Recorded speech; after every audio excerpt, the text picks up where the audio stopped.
नमो अर्हन्ताणं नमो सिद्धाणं नमो आयर्याणं नमो वज्रायाणं नमो लोये सव्यसावूणं यस्य स्वयं स्वभावाप्तिरभावे कृत्स्नकर्मणा तस्मै संज्ञानरूपाय नमोस्तु परमात्मने। आचार्य गुरुवर श्री विद्यासागर जी महामुनि महाराज की जय।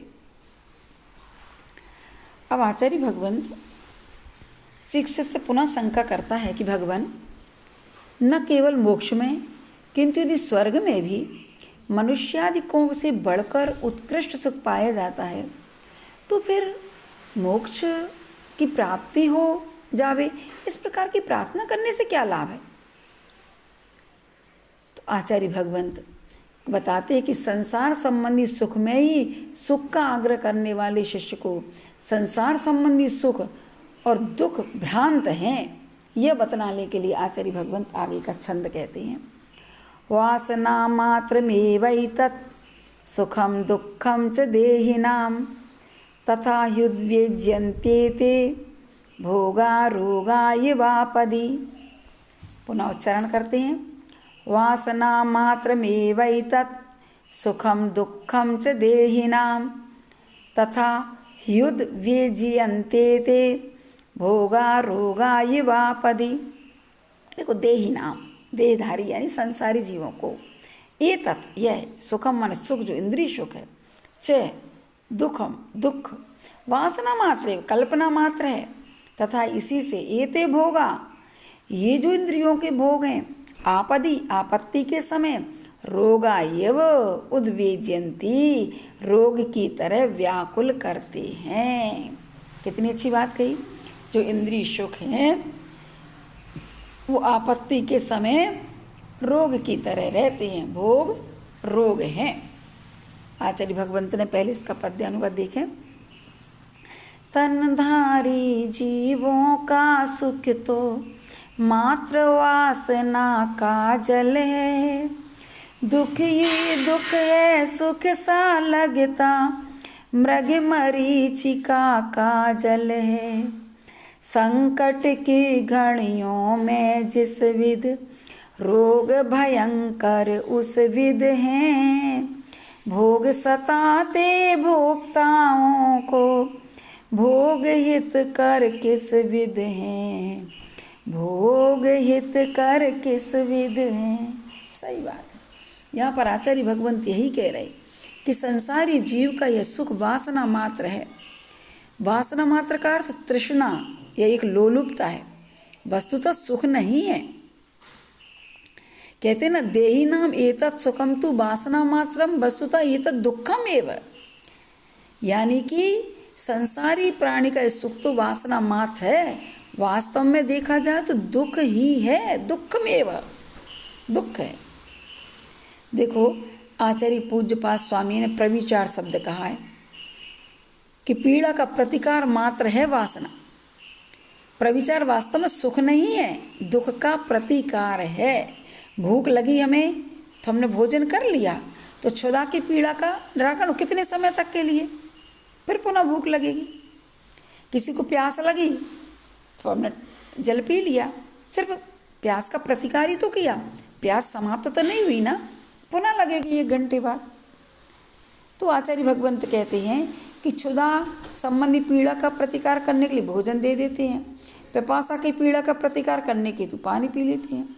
लेकिन जरा विचार करो कि आपने तो पीड़ा का प्रतिकार किया है, इसमें यदि कोई सुख का अनुभव करना चाहता है उसमें सुख मानने लगता है। ये बात मान्यता मात्र है, जो कि बिल्कुल गलत है। वेदना हो रही थी, भूख सता रही थी, किसी ने लड्डू खा लिया, किसी ने बाटी खा ली, किसी ने कुछ भी लिया, क्या किया? वेदना हो रही थी, उसे शांति तो किया है। और किसी शांत करके वेदना का प्रतिकार करने से सिर्फ कितने समय के लिए, समाप्त तो नहीं हो गई ना, उसी समय समाप्त हुई है। 3 घंटे बाद फिर भूख लगेगी और तुम उसको सुख मान रहे हो, वास्तव में वह सुख नहीं है। यहाँ पर आचार्य भगवंत कह रहे हैं, इस बात को समझो तुम, ये भोग तो कैसे हैं? रोग बढ़ाने वाले हैं। ये भोग तो आपको उत्तेजित करते हैं।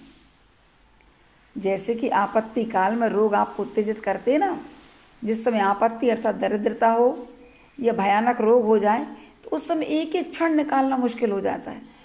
उसी प्रकार ये भोग भी आपको उद्वेजित करते हैं। इनका कोई भी अंत नहीं होता है। सोचो, भोगों का गर्त भोगने से भरता नहीं है, भोगों को त्यागने से भरता है। भोगते भोगते तो बहुत समय व्यतीत हो गया, लेकिन हमें तो अब त्याग की ओर आगे बढ़ना चाहिए, क्योंकि ये संसार का सुख वास्तव में सुख नहीं है, ये दुख ही है। क्योंकि कर्मों पर अधीन है। कर्म पर वशे शांति दुख हिरंत ऋतुदय। कर्म के अधीन है पंचेंद्रिय के सुख, और शांति अंत से सहित है, और दुख हिरंत दुखों से मिश्रित हैं। सुख के दरवाजे पर दुख का पहरा है। ऐसे ये सुख है कि सुख आया ही नहीं कि दुख पीछे से आने ही वाला है, और पाप बीज है, और पाप का बीज है। ऐसे सुख में आस्था रखोगे? अरे ऐसे तो सुख में आस्था रखना ही नहीं है। जो सुख हमें दुख दे दे, उस सुख से हमें क्या मतलब? हमें तो ऐसा सुख चाहिए कि जिस सुख के बाद कभी भी दुख आता ही ना हो, कभी दुख उत्पन्न ही ना हो। हमें ऐसे सुख की आकांक्षा कर लेना चाहिए। आचार्य भगवंत ने यहाँ पर यही तो बात बताई है। जैसे मान लो कोई रोगी है, और रोगी को अपने रोग दूर करना तो कड़वी औषधि देना है। और रोगी सीधी तो खाता नहीं है, क्योंकि उसे कड़वी लगती है। तो क्या करते हैं अपन? तो उसके लिए अपन कोई मिठाई में रख करके दे देते हैं, ताकि पेट में पहुंचा तो दें उस दवाई को। तो उस पर आजकल है ना शुगर कोटेड गोलियां आने लगी। अंदर तो कड़वापन ही है, लेकिन ऐसी खाने में परेशानी नहीं होगी, लेकिन अंदर जाके तो घुल जाएगी, वो अपना काम करेगी। ऐसी पंचेंद्रिय के विषय शुगर कोटेड हैं। दुख ही रंत तो भीतर से बहुत कड़वे हैं, दुख से मिश्रित हैं, लेकिन बाहर से अच्छे दिखाई दे रहे हैं। और बाहर से अच्छे दिखाई देते इसलिए हम उनसे प्रभावित हो जाते हैं, आसक्त हो जाते हैं। लेकिन आचार्य भगवंत कहते हैं कि भाई कम से कम भोगों के स्वरूप को तुम समझो। ये भोग तो तुम्हें संसार में बढ़ाने वाले हैं, तुम्हें कष्ट ही देंगे, कभी तुम्हें सुख शांति देने वाले नहीं हैं। यहाँ पर आचार्य भगवंत कह रहे हैं कि देखो, इस बार बार इन भोगों का विचार करके, इनकी प्रकृति को पहचान करके तुम्हें अंदर वैराग्य आ जाना चाहिए। कहते ना, संसार, शरीर और भोग, इन तीनों से वैराग्य आना चाहिए। संसार की असारता से परिचय करोगे तो तुम्हें वैराग्य आ जाएगा। आचार्य भगवंत ने भोगों को देख करके उस भ्रमर को देखा, जो एक माली अच्छा सुंदर फूल ला करके राजा को समर्पित किया। राजा उसकी पंखुड़ी एक एक करके खोल रहे हैं बैठे बैठे सिंहासन पर, और देखा तो लास्ट में एक भौरा बैठा हुआ, जिस भौरे में इतनी ताकत है कि काष्ठ को भी छेद दे। और भाई कमल को नहीं छेद पाया। उसने सोचा, रे फिर सुबह होगा, सूर्य उगेगा, फिर कमल खिलेगा, फिर मैं इसका रसपान करूँगा, और ऐसी भविष्य की कल्पनाओं में रह करके वह उसी में बंद हो गया। और उसे क्या पता था कि सुबह का सूर्य में उगता हुआ देख ही नहीं पाऊँगा। और वह आ गया। राजा ने देखा उस भौरे की स्थिति को, ओहो, और तुरंत उन्होंने कहा, बस मुझे बात समझ में आ गई कि पंचेंद्रिय के भोग भी ऐसे ही है। और आचार्य भगवंत कहते हैं कि तुरंत वैराग्य आ गया, और अपने छोटे से बच्चे को राज तिलक करके और दीक्षा ले ली थी। सोचो, भोगों से विरक्ति का परिणाम देखो। इसलिए अपन भी वस्तु तत्व को जाने, भले भोजन कर रहे हैं, देख रहे, सुन रहे, सब कुछ कर रहे, लेकिन वस्तु तत्व देखो कि हम क्या चीज़ देख रहे हैं, पुद्गल का ही तो रूप है और हम उससे प्रभावित हो रहे हैं। तो इस चीज़ को समझ लेना चाहिए। देखो, एक एक इंद्रिय के वशीभूत होकर के एक एक जीव अपना पूरा जीवन समाप्त कर देते हैं। और मनुष्य तो एक ऐसा जो पांचों इंद्रिय के वशीभूत है, उसकी क्या दशा होगी। इसलिए अपने जीवन में तत्संबंधी भोगों से विरक्त के परिणाम आ जाना चाहिए। तो यहाँ पर आचार्य भगवंत कहते हैं कि आत्मा का स्वाभाविक और अनाकुलता रूप सुख वासना मात्र नहीं है, वह तो वास्तविक है। और यह इंद्रियजन्य सुख वासना मात्र विभ्रमजन्य ना होता तो संसार में जो पदार्थ सुख के पैदा करने वाले माने गए हैं वे ही दुख के कारण कैसे हो जाते। इससे निष्कर्ष निकलता है कि देहधारियों का सुख केवल काल्पनिक है, वास्तविक सुख नहीं है। ऐसा सुन करके शिष्य पुनः कहता है, यदि ये सुख और दुख वासना मात्र ही हैं तो वे लोगों को उसी रूप में क्यों नहीं मालूम पड़ते हैं।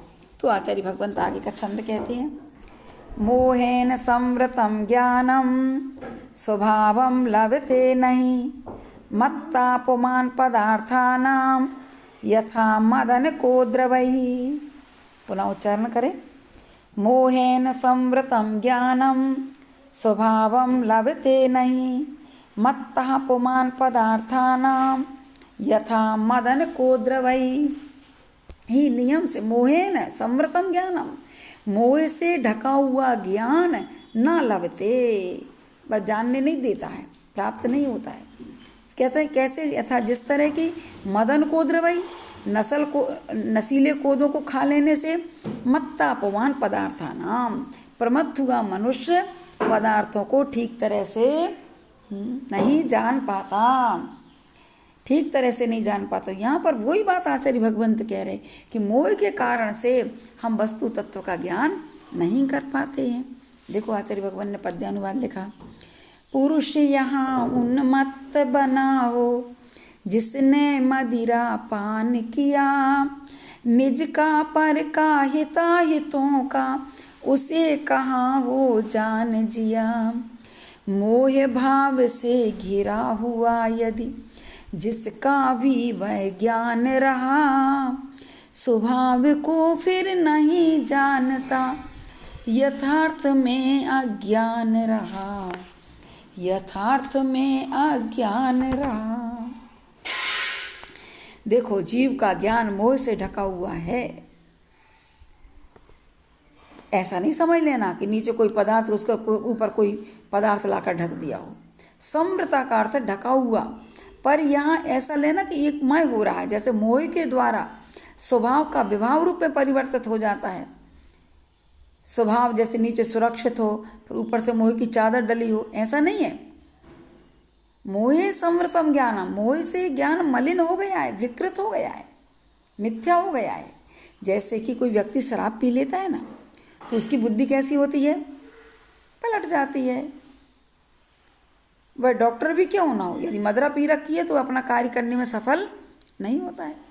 इसलिए जैसे शराब पीने के बाद व्यक्ति को भान नहीं होता, बस समझ नहीं पाता कि सत्य क्या है और असत्य क्या है, हित क्या है अहित क्या है, उसको नहीं जान पाता। ऐसे ही मोह की वशीभूत होकर के जीव अपने आत्म तत्व को नहीं पहचान पाता। देखो, वैसे ही सारे प्राणी मोह की मदिरा को पी करके हैं और इसके बाद और मदिरा पीने लग जाते हैं, मदिरा पर मदिरा, तो बताओ उनकी क्या दशा होगी। इसलिए आचार्य भगवंत कहते हैं कि इस मोह रूपी मदिरा का सेवन करना नहीं छोड़ोगे तब तक तुम्हारे लिए वैराग आने वाला नहीं होगा। इसलिए मोह की दशा या मोह की दशा को देखो कि कैसे कैसे प्राणी मोह की दशा में अपने जीवन को बर्बाद कर देते हैं। इसलिए जो सुकौशल की माँ थी, अपने बेटे से बड़ा मोह था। जब बेटे ने वैराग्य ले लिया तो उस आर्त ध्यान में मर करके व्याघ्री हुई, और व्याघ्री होकर के जैसे ही बेटे को देखा तो फिर तो क्या, अब उसे प्रेम नहीं था और छलांग लगा करके अपने बेटे का भक्षण कर लिया। मोह की पराकाष्ठा देखो। तो ऐसा मोह है तो कम से कम भाई इस मोह को छोड़ो, मोह की त्याग की भावना बढ़ाओ। और जब तक अपने पता नहीं चलता, मोह जब पता चलता है, जब कोई हमारी इष्ट चीज़ का वियोग होता है, तब पता चलता है कि हमें सामने वाले से कितना मोह था। इसलिए आचार्य भगवंत यहाँ पर कह रहे हैं कि कम से कम तुम अपने जीवन में जो मोह की चादर तुम्हारा ज्ञान ढके हुए है या तुम्हें वास्तु तत्व से परिचय नहीं करा पा रहा है, ऐसे मोह को कम से कम मोह का नशा उतारो। कहते ना, जब किसी को कहते वो भांग खा लेते ना तो नशा चढ़ जाता है, लोग कहते उसको नमकीन खिला दो तो फिर भांग का नशा उतर जाता है। ऐसे मोह के नशे को उतारने के लिए हम यदि गुरुओं की संगति करें और गुरुओं की दिव्य देशना को सुनेंगे तो नियम से हमारा मोह का नशा भी उतर जाएगा। ठीक है।